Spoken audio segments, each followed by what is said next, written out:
जब हम वैश्विक प्रभुत्व की बात करते हैं तो हम आमतौर पर विशाल स्थायी सेनाओं और परमाणु शस्त्रागारों की ओर इशारा करते हैं। हम मान लेते हैं कि जिस देश के पास सबसे अधिक मारक क्षमता है वही नियंत्रण में है, लेकिन वास्तविक शक्ति कहीं अधिक केंद्रित है।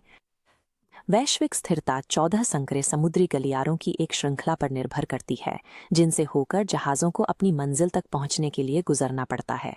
भूराजनीति की भाषा में इन्हें चौक पॉइंट्स कहा जाता है।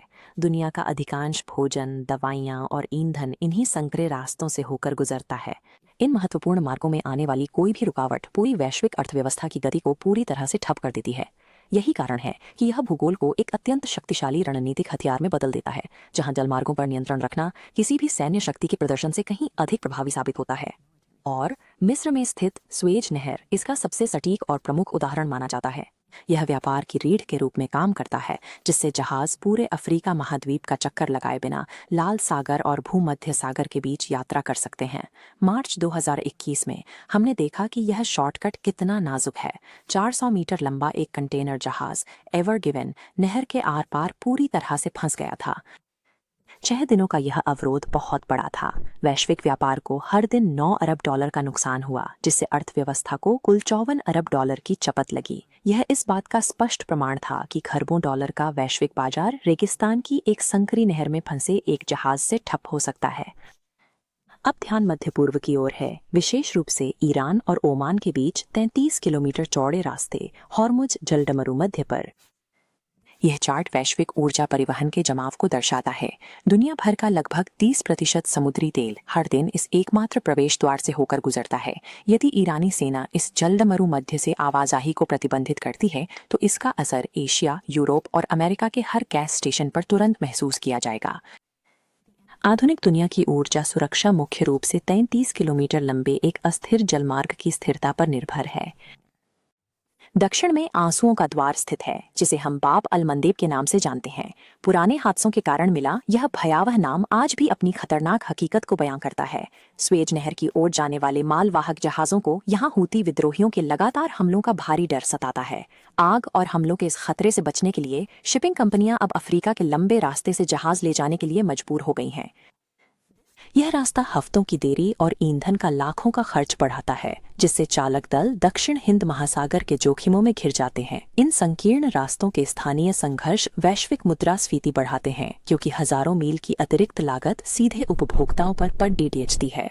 एशिया का मलक्का जलडमरू मध्य दुनिया का सबसे व्यस्त व्यापारिक मार्ग है।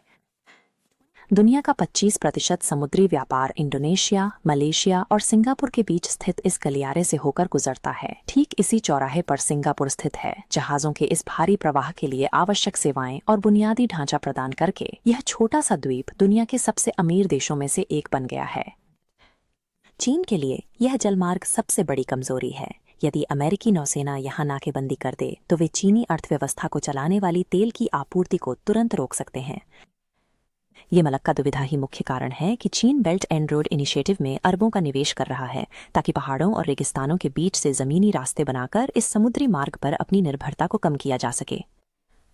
चीन की वर्तमान विस्तारवादी रणनीति का एक बड़ा हिस्सा इस एहसास से प्रेरित है कि उनका पूरा आर्थिक तंत्र एक ऐसे समुद्री द्वार पर निर्भर है जिस पर उनका नियंत्रण नहीं है।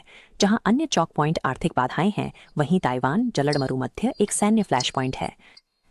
यहाँ दोनों महाशक्तियों की नौसेनाएं निरंतर तैनात रहती हैं, जिससे यह वैश्विक संघर्ष शुरू होने के सबसे संभावित स्थानों में से एक बन गया है। आर्थिक हित उन माइक्रोचिप्स में केंद्रित हैं जो हमारी आधुनिक दुनिया को चलाती हैं।